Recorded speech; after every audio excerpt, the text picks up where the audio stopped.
to salt, and we're a little bit late today. Yes, but that's okay. Aspen fixed dinner, and everybody enjoyed that, and here we are. At least we hope it's okay. Yeah. Yes. Hopefully, it's not inconveniencing anyone else. But yeah, so it's going to be kind of short today because I'm in pain. It's also short because the illustration he bothered to provide me has required me to shorten up salt and squish it into the illustration that Brett has provided.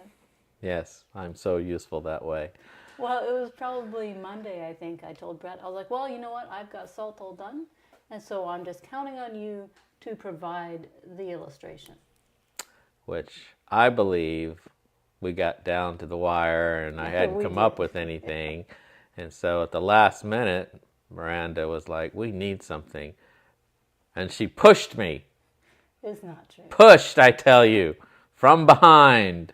Betrayed. Behind. It's hard to push from behind when you're walking right next to somebody. That's true. Yes. How hard do you think these puny little arms can push? Well, yeah. You got Aspen to do your dirty work. Wait, no, she was in front of me. Walking in front of us. Someone pushed me. It was not my fault.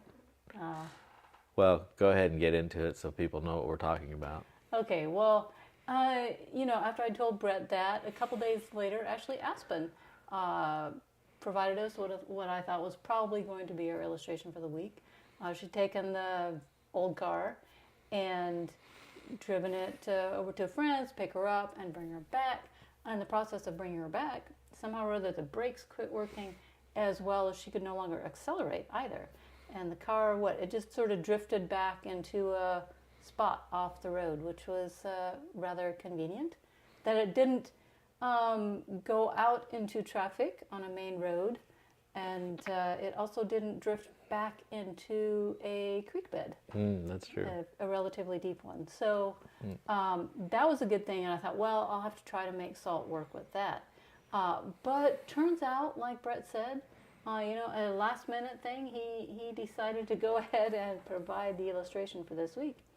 And we were coming out of Sabbath school, and he had taken an umbrella with him because it was supposed to rain possibly when we got out of church. And so he always comes prepared with the umbrella if that's going to happen.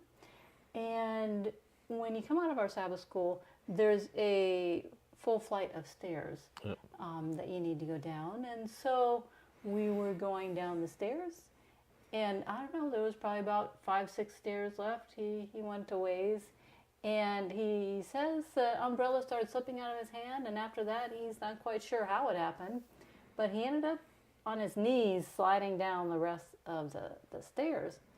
And so pushed I was. Pushed, I tell you. So fortunately, he just landed on his knees, didn't hit his head or anything. Nothing appears to be broken or any such things, but his foot hurts. So I blame you, because I was worried about you. I just asked you if you are okay. It's true, he did, because I sometimes have vertigo going down the stairs. And I was concerned about you. Yes. And then I was the one that fell. Yes, pretty much directly after he said that.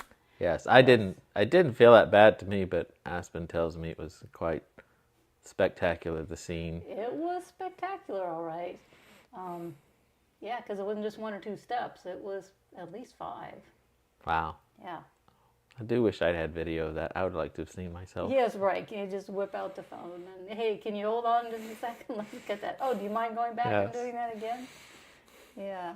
Oh, well. Okay, so if you were with us last week, you know that we were starting to go through the 10 Commandments.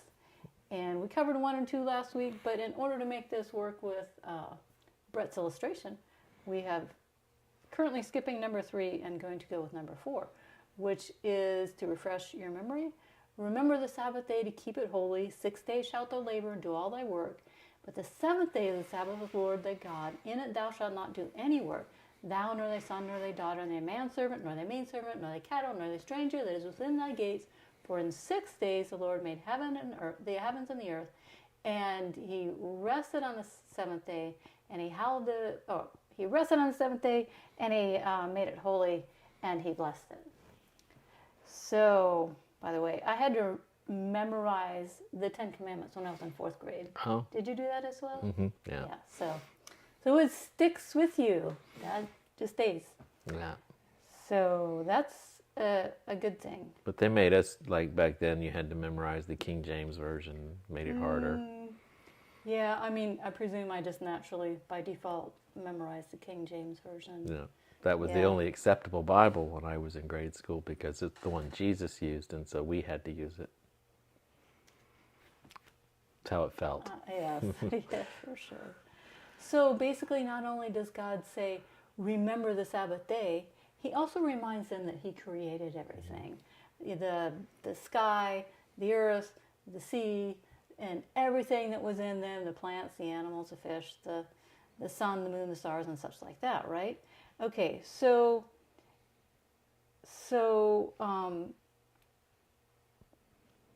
Use your words. yes, I know. When God created the earth, he spoke it into existence, right? Okay? And his words have power. That's a lot of power. I mean, I would personally like to speak my dinner into existence rather than having to actually fix it. I would rather speak clean dishes into existence rather than having to wash them.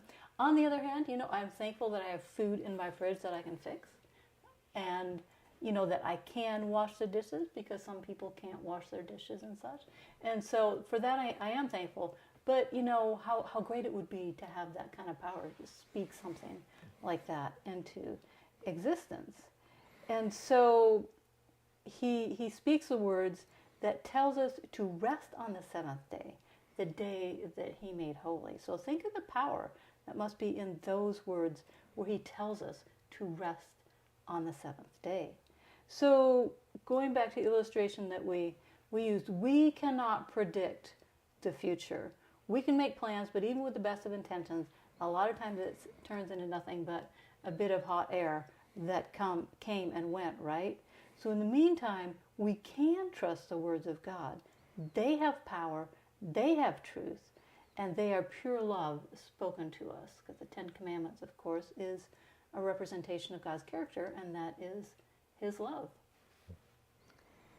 And not only did God's word create the animals and the grass and the trees and such, but it shows us how to live and which way we should go.